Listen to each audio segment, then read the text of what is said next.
Some of my favorite memories of my grandma involve her cooking.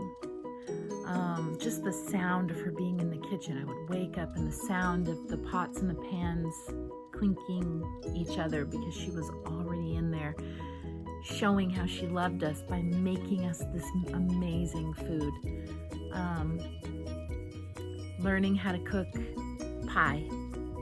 She taught me how to make lemon pie and chocolate pie, and that is an amazing memory that I have of her, spending that time with her. Her banana pudding with the vanilla wafers. That was a staple in her household. That just seemed like it was always there. Her making chicken and noodles.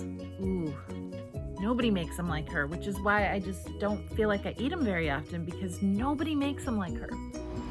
I also remember a time when, it was the very first time I ever remember hearing something come out of my grandma's mouth that was not very pastor wifely. And she wanted to do something, or I don't even remember what it was all about, but my grandma and grandpa had kind of gotten into just a little disagreement. And I followed her. We walked outside. We were going to go into the church kitchen. And so we walked out of the house and we got to the bottom of the steps, and she said, "That man is a..." And the word started with an F, and I'm sure you can fill in the rest. And I remember being like, what just happened? My grandmas aren't supposed to say those words. Grandmas aren't supposed to have those feelings. And it made my grandma so human to me in that moment. I loved that woman. So when I was about 16,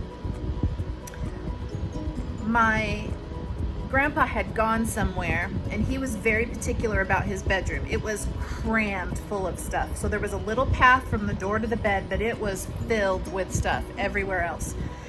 And on top of his dresser, he had jewelry and cologne and just all this stuff. And there was a couple of containers of change.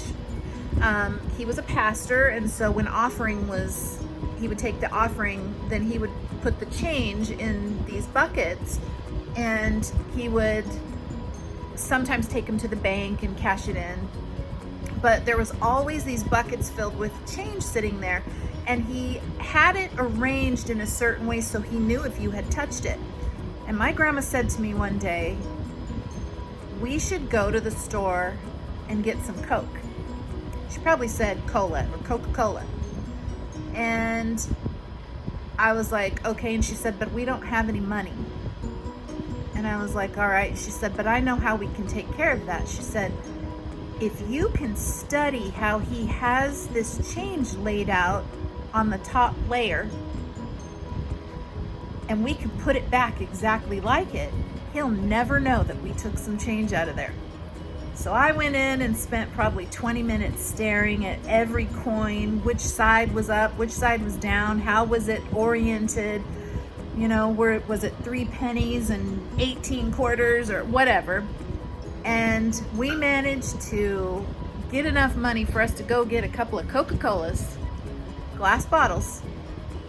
And my grandpa never said a word. Now, any other time, if you'd accidentally bump that, he would know it.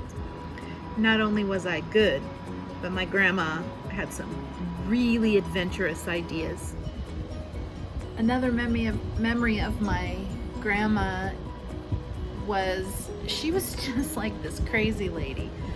And like, I remember we spent a lot of time in church, and I'd always sit with her.